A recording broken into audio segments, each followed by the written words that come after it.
Don't make me emotional. I'm at an emotional point in wrestling right now.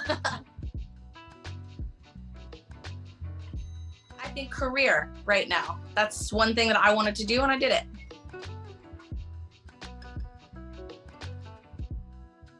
I'm really disappointed. You missed that was the tip of the iceberg. Come on, it was right there. Oh, I'm sorry. Welcome, folks, to All Angles Wrestling. I am Sam, and I'm joined this week by our guest, Lady Frost. My introduction is slightly different than it would have been if we'd done this interview a week ago as planned. So it's going to start totally different from how it should have done, because she is a former Hurricane Pro Women's Champion. That changed in the span of 5 days. She is a former competitive gymnast, fitness instructor, and personal trainer. You'll have seen her work in WWE, Rise, IWA Mid-South, Chikara, NWA, AEW Impact, and recently she became Twitter verified. Hey, I didn't expect that accolade on the end, but that sounds like quite the list when you like spell it all out. Thanks. And that's just the tip top things that I brought up, but you've been all over the place. Is there anything really, I missed? I'm really disappointed. You missed that was the tip of the iceberg. Come on, it was right there. Oh, I'm sorry. We're right there. Over here in the UK, we're experiencing the highest temperatures we've ever had. So I'm not really in ice pun mode, but I have picked the right person to speak to tonight, I think. Right. So is there anything I've missed with that rundown? Is there anything major about Lady Frost that I should have added there? Just the coolest wrestler you'll ever meet via Zoom call.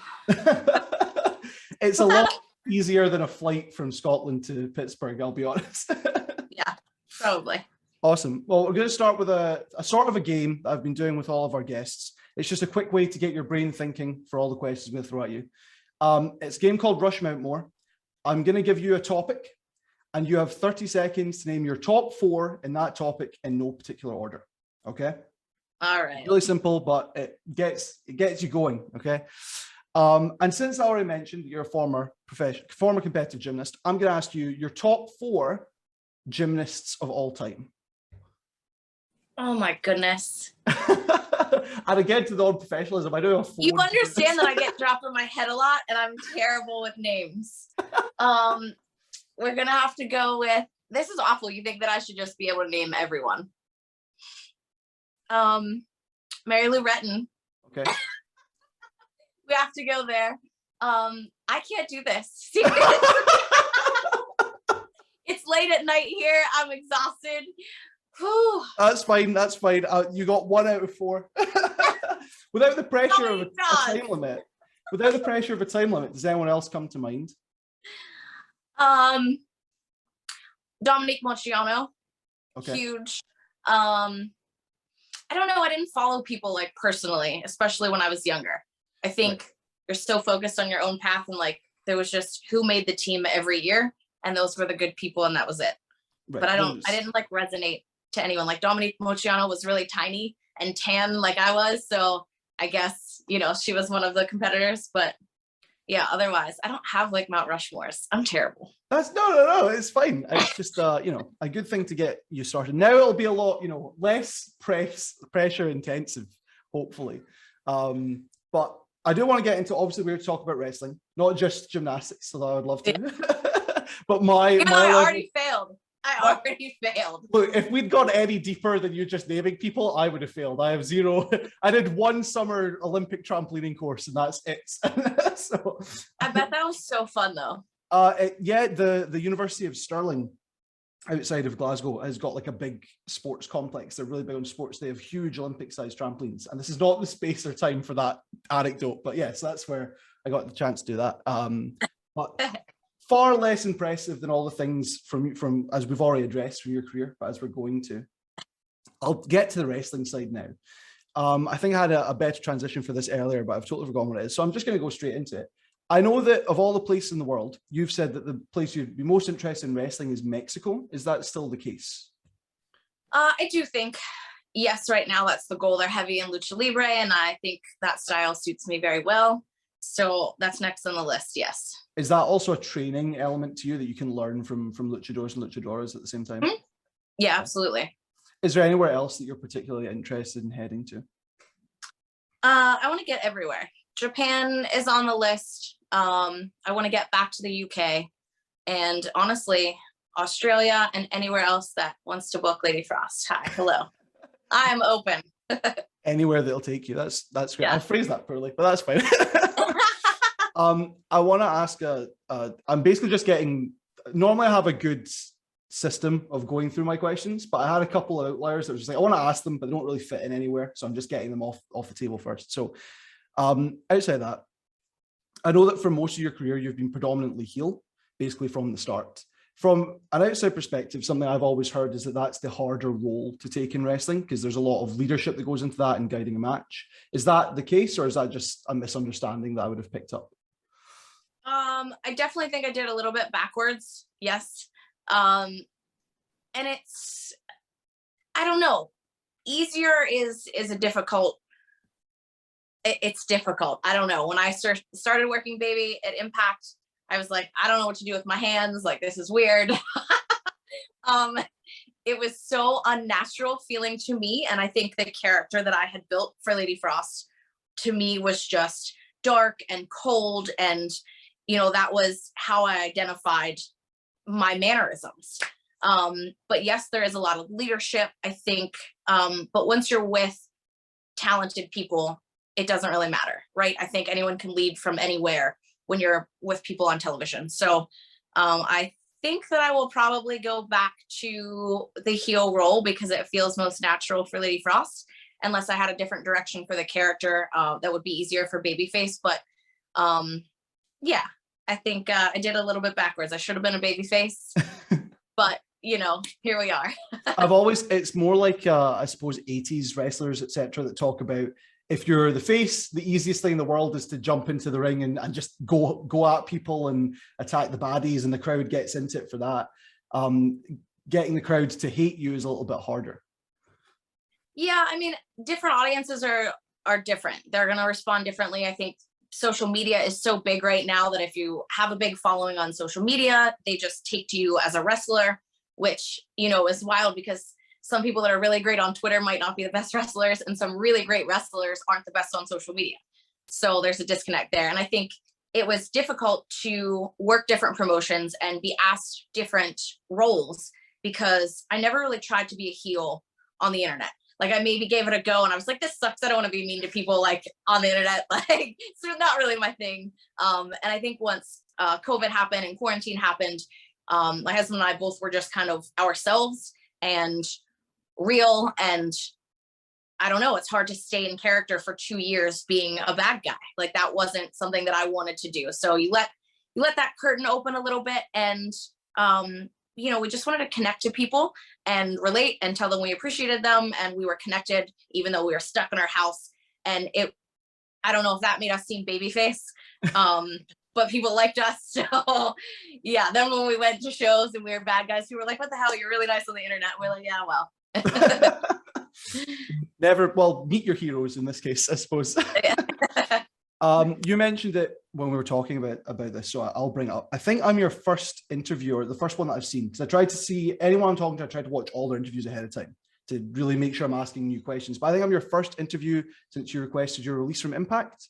Is that something you can talk about, or can you not talk about that? Probably not talk about, but you are, because I had just a plethora of emails and DMs, and then I wasn't even opening them at some point because I know that's what everyone was wanting. But you sent a very professional email. I love the way that you laid everything out, and you were polite and respectful.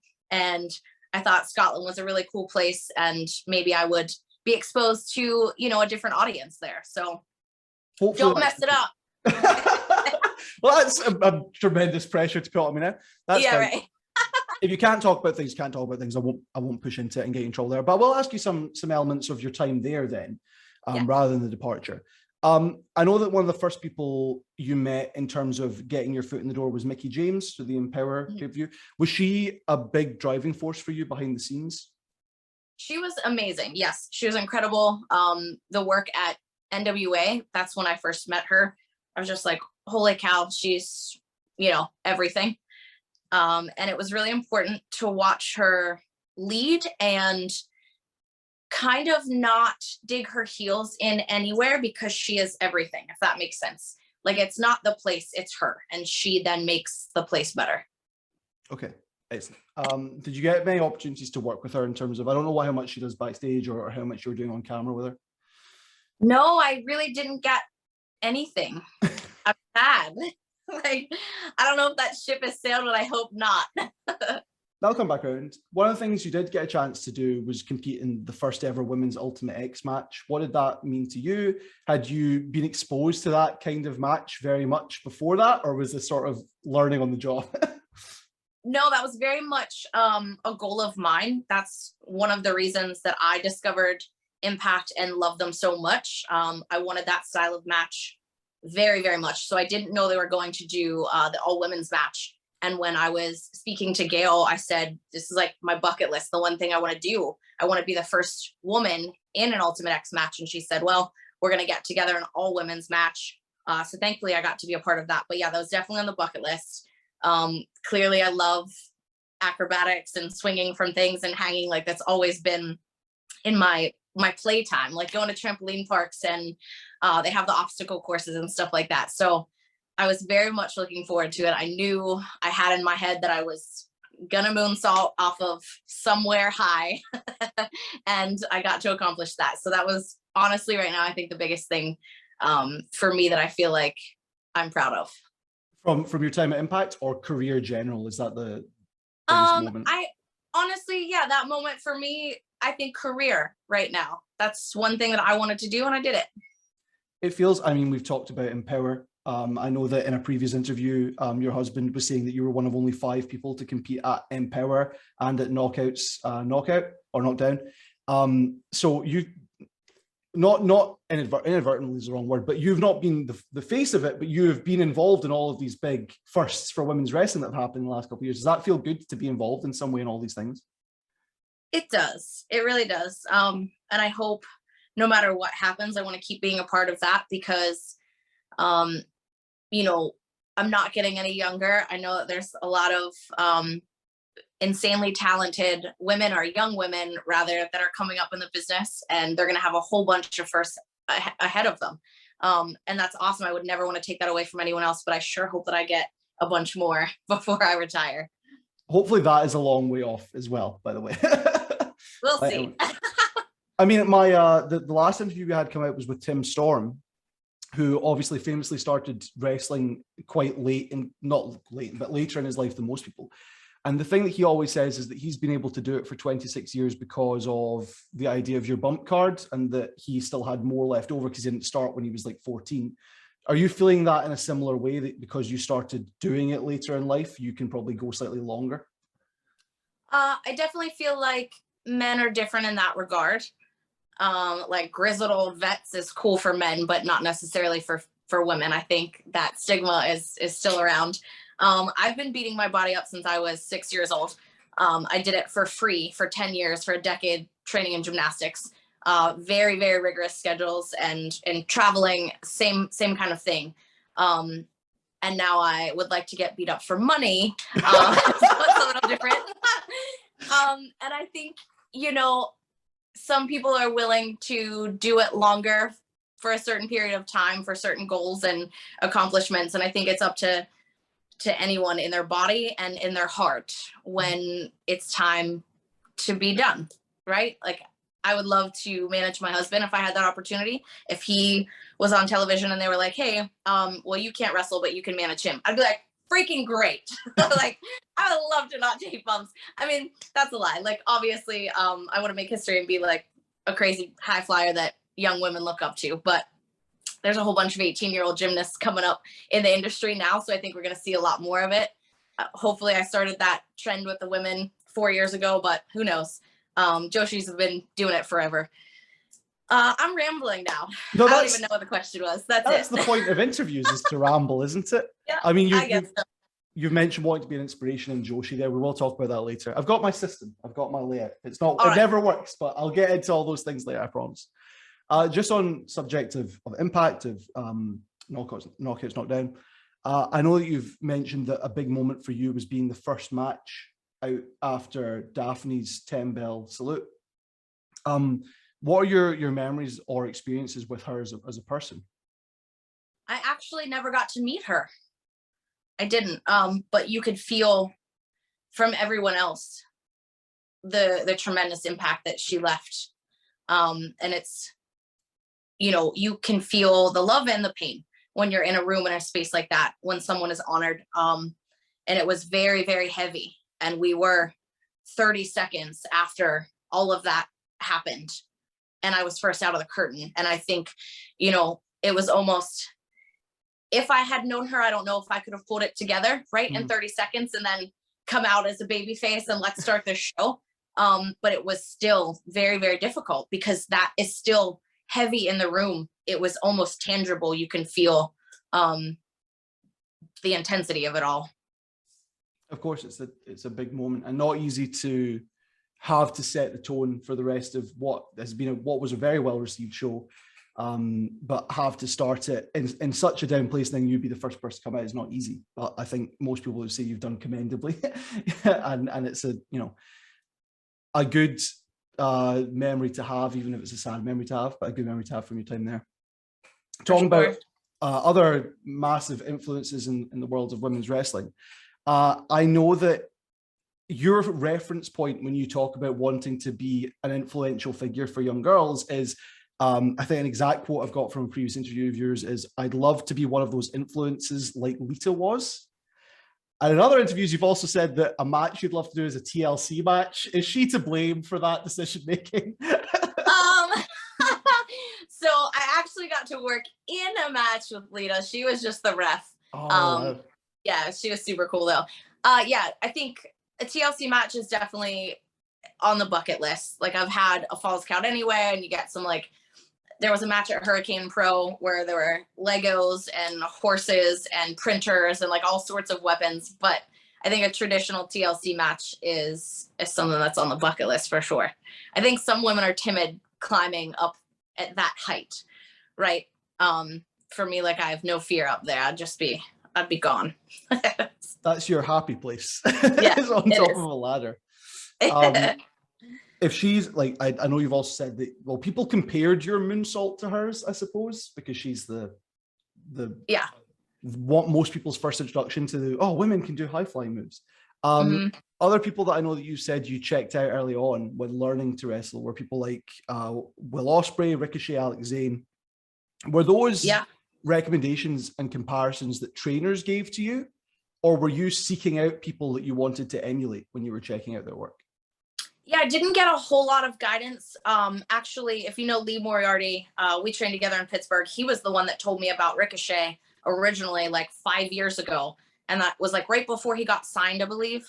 And I just backed into all of those other wrestlers. And Pac is a big one when I was working heel, to be very, very aggressive, be a strong heel, but still have high flying offense.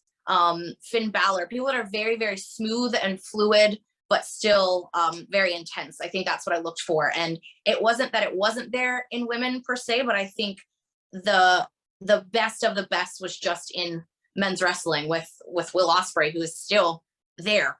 And it's a full circle. He commented on the moonsault from the Ultimate X match. And I was like, holy cow, it's one of those, this person just was like, hey, that was really cool. Or, whatever it was.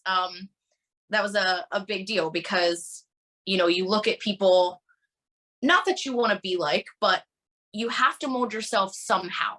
And it wasn't ever one person for me. It wasn't this promo work or this footwork, but you have to take the big picture of, okay, what style do I really I'm not going to grapple for 10 minutes, right? No one wants to see that from me. Can I? Yes, but why would I? Right? If I think that I have a little bit of a leg up in something that I feel more comfortable in, that I do well, I'm not going to grapple and chain wrestle for 10 minutes out of my match. That's not what people are paying to see Lady Frost for. Play to your strengths and the things that interest you. Yeah. I know that early on when you were getting into being a wrestler, you weren't necessarily someone that watched a lot of wrestling. Has that changed now that you're involved in the industry? Do you find you're watching more stuff, or because you're involved in it, are you watching even less because that's taking work home? So it's a both. I was never, and it's a weird thing to say, like I never was engrossed in anything so much that I was like obsessed and was just immersed in it. Wrestling is different now because I almost have to be, because it's what I do, but I don't watch it every single day. I don't, go to bed with it on my television. I know there's a lot of people that do that, but like they'll go down the rabbit hole of like bad backyard wrestling and stuff like that. Like that doesn't do it for me. I watch really old stuff or current stuff, like what's on TV, because I want to see what people respond to, right? What is working, what isn't working, where the bar is, where the level is, like who's the best right now. And that's not necessarily your competition, but kind of your competition. That's who you have to compare yourself to. I want to be one of the best. Of course. On watching wrestling, you've said that you hate watching your own matches back. Is that still the case, or has that gotten better? Absolutely. I don't know really good wrestlers that love watching their own stuff. I mean, you got to be some sort of like, I don't know, you think your shit doesn't stink, because most people I know, I take pride in my work, and I think I pick it apart, rightfully so, because I want to know everything that I did wrong. That's the only way that you're going to fix it and get better and evolve, right? As a wrestler, if you think what you're doing is good, then you're never going to get any better, and that's it. And everyone else passes you by. There are some days that I just think, wow, I'm never going to be that good. Like I should just stop, because how the hell am I going to, but then there are days when I'm like, hell yeah, I should be on TV every single week. Everyone should see this. But usually not after I watch my match, because then I'm like, oh God. It's just being hypercritical, I suppose. Yes. And it's, when you're doing it, you just know how it felt and how the crowd responded. When you're seeing it back, you're comparing it to other things you've seen, and it's totally different. Right. And I think there's always, if you take pride in your work, you always find things that you want to be better, that should be better. So finding things that are awful is just, it's easy to see when you're a perfectionist. Of course. Would you describe yourself as a perfectionist? To a point, yes, but I think there's a difference. So when you're competing for 10 years and every little detail is picked apart for a score, for a real competition, every toe point matters, every bobble, every little thing goes into that judging. And I couldn't get away from that when I first started training. Like I had to be in the right position for everything. Like I have to take this corner or this, and it's not that way, right? It's just, it's more of a freestyle kind of thing. And that, to me, adapting to that, not making it so pretty per se, was very challenging. So I think it was just like, at what point do I stop trying to make it look good and just let it be a fight? And then the elegant destruction thing kind of happened, because I would make it look destructive, but it was still elegant. People were like, it's still too pretty. And I'm like, I can't undo that about my body. Like I've been trained forever to be in straight lines and form. So I started doing more like MMA training with my husband, kick in the bag, like heavy bag stuff, little groundwork, just to loosen up and flow differently and not have my hands pointed perfectly, like those kind of things. So yeah, there's another ramble for you. Just whoop. That's what interviews are for. And it also is a great indicator that I should have you back a second time. And I took pre-workout because I was training my last client at 6 and getting my workout in the same time, so we could do this interview at 7. Oh, so the thank you so pre-workout much. Yeah, no problem. On perfectionism, on your approach to things, it seems like you have kind of like an all or nothing attitude towards most things in life. It's sort of like you have to give it your all or else it's not going to work. Is that an attitude as to how life works, or is that kind of how you were raised in gymnastics, that you need to be focused on this? I do believe it is a catch-22 for me, where it's a really, really good thing and it's a really, really bad thing that I'm all or nothing. So I've worked very hard to be more of a gray area kind of person.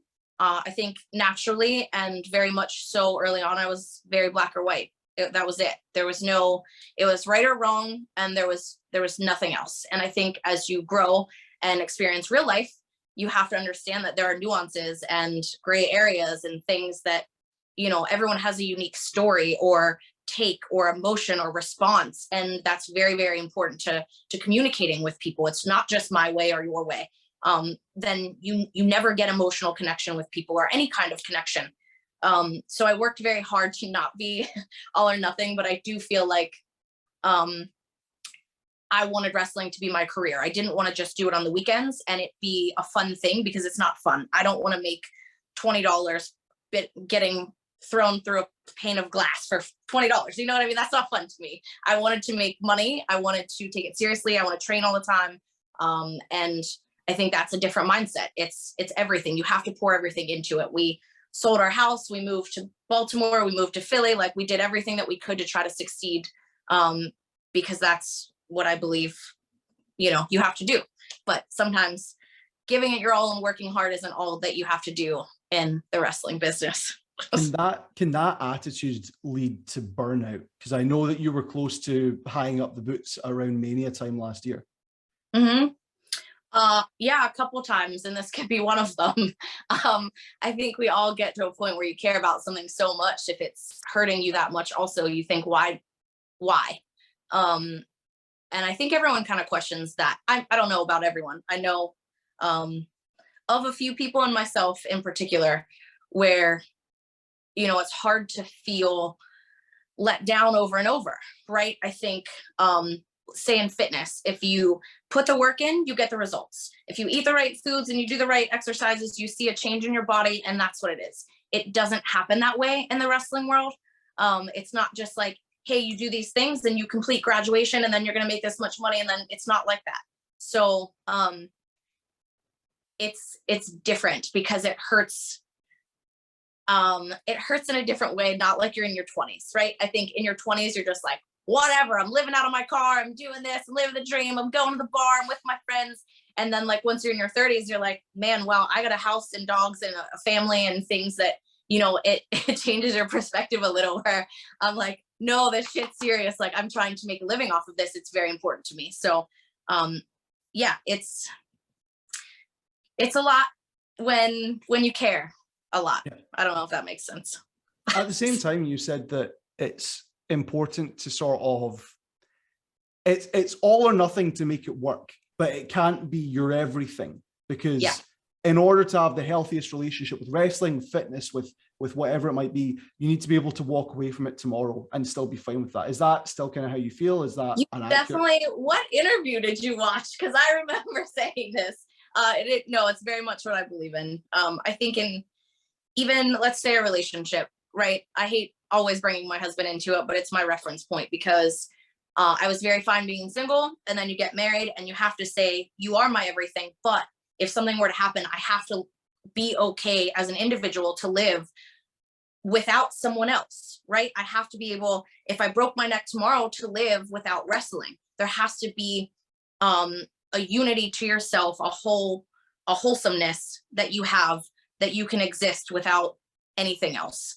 And I think it takes a lot of things to fill someone up, to be happy, to be whole. One thing can't do that. One person, one business, one gym, one whatever it is, is not going to make you happy. So yes, I feel like I have to be happy in other areas, because wrestling sucks the life out of you quickly if you are miserable in other areas as well.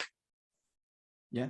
And it's important to separate your life goals, which I always talk about. The most important thing in life is to be content with life, because then the happiest moments make you feel really, really happy, and the sad moments don't hit you as hard because you're content with everything else. Yes. And that sounds like a similar life philosophy. But when it comes to things like wrestling, it's important to have goals and aims and philosophies about the thing that you're pouring your energy into. So I know that you said that your biggest goal is to be an inspiration to young girls. What is it that you see in the kids that you meet, or the young women that you meet at these events, that you think you're inspiring? Why is that so important to you? I don't know if I'm inspiring them. I hope that I am. I know the very first moment for me when I got into wrestling was a little girl that looked up at me and asked for my autograph, and I was a nobody. I was selling t-shirts for my husband. I was like, I don't know what to sign. I don't have a name. Like, do I put my real name? Like, I don't know what to do. But I think I didn't really look up to anyone when I was growing up. So it's important, you know, I don't want to put too much pressure on myself for them to look up to me as a person or a wrestler. Like, I think we have to draw separations between that, because we'll pick people apart as humans and what they believe in and their politics and all this stuff. But I think wrestling has been changing. So I wanted them to see I was one of the first people in this new batch. Not that I created it, but I'm one of the wrestlers that's fortunate enough to be an athlete, to get equal fights, to wrestle men. And yes, that's been happening for a long time too, but it just got popular. Intergender tag teams are a thing. So I want to be a part of that movement where they don't have to fit into a box. They don't have to be blonde hair or a diva, or, you know, it's great to be to whatever size, whatever build, whatever, anything. That's where wrestling is right now. And I'm happy to be a part of that. Awesome. I've got a list of the 4 goals I've heard you say in other interviews. I think I'll say them, and then you can just say whether or not you think you're on the path to achieving that goal. So, leave your mark on the industry. I don't know if I'm quite there yet. I hope that I am. Like, I've made a PWI women's edition, and I've made history in some pay-per-views. So maybe I have. I don't know. I think that's like a really retrospective thing. You're not going to know until it's later. I mean, this is now going to turn into I ask you, you give a very heartfelt response, and then I big you up. Is how it feels. But the answer to that is, we've just talked about it. You've been in 2 all-women's pay-per-views, and you were in the first ever all-women's Ultimate X match. That's immediately, you're in the record books, you're in the history books for this industry. Don't make me emotional. I'm at an emotional point in wrestling right now. Why did I accept this interview? No. Yeah, that's definitely, it's a humbling thing to hear, I guess, because then that means I'm getting there on leaving my mark then. That's a good sign. Do you think that you're on your way to a future where people can say, I got this idea of wrestling from Lady Frost? I sure hope so, because I think I have a unique offense that no one else has ever really seen, at least a couple things. And when, I'm not going to say if, I'm going to say when they get stolen, it's going to be cool, because I will know that people are watching me and that's where they got it. Right. Okay. So, yeah. And then the last one on that list, and this is less of the impact you'll have on future generations, it's more just for you. Do you feel like you've had creative freedom while you've been in the industry? Do you still have that? I do. Yes. I think I went with a name that someone else gave me because I thought that was the best path, and I thought that I was going to end up there. And I just kept it, and now, you know, I've made it my own. So yeah, I do think I've had creative freedom. I don't think the last like 6-7 months of my career was enough of what I would have wanted to display, character-wise, emotion-wise, those kind of things. There's a lot of surface level to Lady Frost, and I don't think that we've gotten deep enough into any stories or backstory. And it's there. It'll come out, hopefully. Is that hard to do on the independent scene, because you're not on the same level in front of the same people week in, week out, that you can tell that story? It's a lot more jumping around. It absolutely is. I think on the independents, you build connections on the internet, at least for me, because we don't work in the same promotions. Sometimes I'm baby, sometimes I'm heel, and you can only get so much out when, you know, people don't know what to do when you come out of the curtain. They know they like you, but then they have to boo you, or it's confusing for them because there hasn't been a storyline that I've gotten anyone invested into. I feel like for me right now, it's just like, hey, I'm a person, I'm a wrestler, invest into me and my brand and see what happens. Like, have some faith and watch me grow. But yeah, there's no one promotion that I've been, you know, consistently. So that's just an industry thing. That's hard to get into. when talking about having people look at you and say, I got that from Lady Frost, someone you stole, again, I'm using your phrasing of stole something from, was Chaprita Sari, who you Yes. got the Sky Twister press from. Who introduced you to her? Was that a self-discovery, or did someone say, hey, you should see this, this is really cool? That was absolutely, so that's one of my coaches, Mike Quackenbush. We trained at Shakara for about 7-8 months.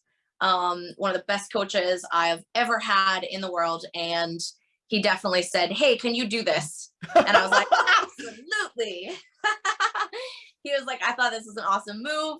You were a gymnast. Let's see if you can do this. We got out the crash pad and I did it immediately. I just got it on like a time hop. It was the first time I had ever attempted it. I videoed it, filmed it, first, second, third, up to all 5 tries onto a person.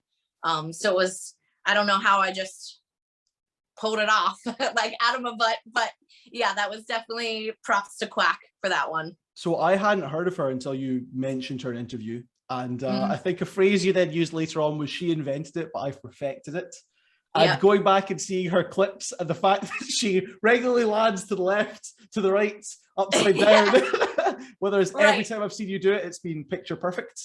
Well, people would be like, that's not how she does it. And I don't want to like bury her, but it was very inconsistent. And that's one thing that Quack said. He was just like, you know, she didn't land it all the time.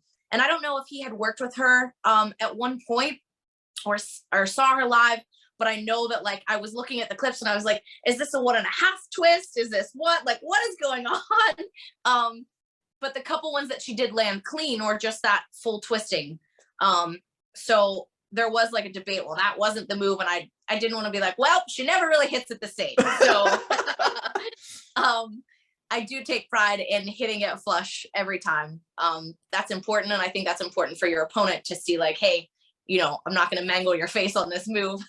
You're not taking a knee to the nose or anything like that. You should be right. fine. Yeah. You also mentioned Joshi earlier, and obviously she's an example of this. Are you still watch it? Are you a fan of more of the 90s stuff, or do you keep up with modern Joshi? What's your thoughts on that? So I'm not going to lie and do the whole like, oh, I think Japanese wrestling is so cool. I watch it all the time. Like I watch enough of it, but like I don't keep up. I couldn't, you know, there's so much freaking wrestling in the world. It's hard enough. Like I have my own life. I have a job outside of wrestling. So I do see clips. I see people. I'll go look up a match, but I'm not watching regularly. No, I'm not going to bullshit. No, it's over. Like it's a life thing. It's overwhelming the amount of stuff that exists in the world. Not only to feel like you have to do your job or get multiple jobs or work on a side project, but there's also all the wrestling, all the movies, all the television shows, all the subgenres, all the books. There's everything. Right. It's a lot. So I don't begrudge you for not being up on the times. Well, we'll finish up this interview by talking about the fact that you've returned from injury successfully to the world of wrestling in the last couple of weeks. Your first match back was a battle royal at Rise, which I think you consider your home promotion to an extent. Yeah. Are battle royals a good way of easing yourself back into wrestling after being out for a while? Absolutely. I do want to kind of clarify, like I wasn't really injured per se. Like it's a weird, that'll probably come out later, but I wasn't necessarily injured. So yes, the battle royal was definitely a great way to come back. Rise was my home promotion. I trained there for about 6 months, had my first match there before we had we went to travel for other training and moved to Baltimore for Ring of Honor.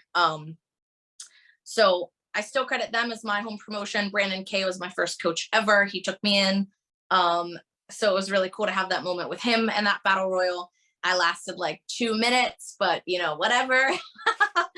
So yeah, it was definitely like, that's where I wanted to go first. I didn't take anything. I didn't really want to take anything. Honestly, I was just like, wrestling right now. But it was good to feel like I could go somewhere that was home. And that was a great intro. And now after that, we've just had your first busy weekend of wrestling, which, as I say, unfortunately, my intro changed slightly because you dropped the Hurricane Pro Women's title and you also competed for AAW. How does your first full weekend back feel?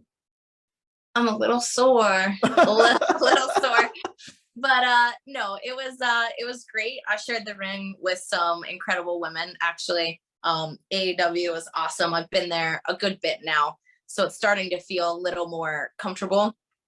But four ways are always like a little crazy because you got four people like running all over the place. So little chaotic, but that was fun. And then went to Hurricane. I was in a 3-way with Steph DeLander and Danny B. And unfortunately, after 441 days, I'm no longer the Hurricane Women's Champion. Wow. Oh, over a year though, an impressive stat. Yeah. That's, an unfortunate timing on my part. But with all that said, how excited are you about the rest of the year in wrestling? Is this reigniting things for you, being able to go out and do stuff again, or it's still getting back into it? So I'm going to be completely honest, because I really don't care what people kind of think at this point, because real life is important. I'm very excited to lay out at my pool with my dogs. I know my Twitter has nonstop been about my pool, but I think it's very important when you are so engrossed in one thing, as I was, like traveling and being Lady Frost and having Lady Frost outfits and being that for so long, to come home and be me. I need a little bit of a break. I want to relax and enjoy and take things as I see fit. If it's good for my career, if it's good for my heart, if it's good for my wallet, like those are things that matter. I don't just want to fill my schedule just to do it, because I feel like that's the pressures of independent wrestling. It's like, get as many bookings as possible, get everywhere, be seen. And I think, everyone kind of sees it differently. Like, I don't want to do that. I don't want to work a whole bunch of places and burn myself out again. I've built enough of, hopefully, a name that hopefully people will see the work that I have put in, my body of work. I'm not going to stop working. I was just in the ring today. I put a clip out of all these crazy top rope fun moves that I was doing. And that's good for me. That's good for my soul, right? Like, that's work. It's play, but it's work. And I have a really, really busy next couple weeks coming up. And then I think August, I'm going to lay low and only take a couple things, unless something grand happens. We'll see. I like that you're saying, I'm going to lay low and still take a couple of things. Because that means that it's not, the fire's still there, at least a bit, that you're like, oh no, I still want to do it. I just don't want to feel like I need to do it all the time. But the itch is still there a bit. I think once you're kind of burned a little, it's hard to like jump right back in and be obsessed with something, right? Like, I don't want to hold on too tight, because I have never been one to feel like I needed anything. Like, I've been very independent my whole life, and it's hard to want something so much that might not give it back. There's no reciprocity, I feel like, in equal levels in wrestling. So I'm just going to give a little less, and we'll see what happens. If it gives me less, it gives me more. Like, when I wanted to quit wrestling is when everything happened for me. And I kind of feel like that's just because I stepped away and I stopped holding on too tight, and I wanted to focus on me as a human and being good and well and healthy. And I think that's most important. It's not always about money. It's not always about fame. It's not about any of those things. I know that I have forever been an athlete and moving and active, and that's a passion for me. And then add the audience in, and the fans and the audience that I've already built. There's a strong, powerful connection that I am not done with. I will always love that. And I'm not ready to retire, but I'm not ready to be like, all right, 100%, let's go. Like, here's the mission. I think I have to get sound for me and my heart first, and then whatever happens, happens. Well, that's excellent. Thank you so much for taking time to speak to us today. While you're taking that time, while you're jumping the pool with your dogs, where can people find you? At Real Lady Frost. That's everywhere. I have all these fake accounts popping up. It's so frustrating, but even on Facebook, like everywhere, I'm at Real Lady Frost. Instagram, Twitter, Facebook. All my links is at Real Lady Frost. So if you're questioning anything, you go to that, all my links, and everything is in there. Excellent. Well, thank you for taking time to speak to us. Enjoy your summer. And to anyone who's watching us here in the UK or abroad, enjoy the heat wave. Hopefully this has been a cool enough interview that it'll help with that. Yeah. Otherwise, have a wonderful day. Thank you so much. Thank you for checking out All Angles Wrestling. You can catch more of us on Twitter at All Angles Rest. If you're listening to us in podcast form, remember you can check out our YouTube channel for exclusive clips and more interviews. And if you're here on our YouTube account, you can always catch us on the go by looking up our podcast on your favourite podcasting app. Thank you for checking out All Angles Wrestling. We'll see you next time.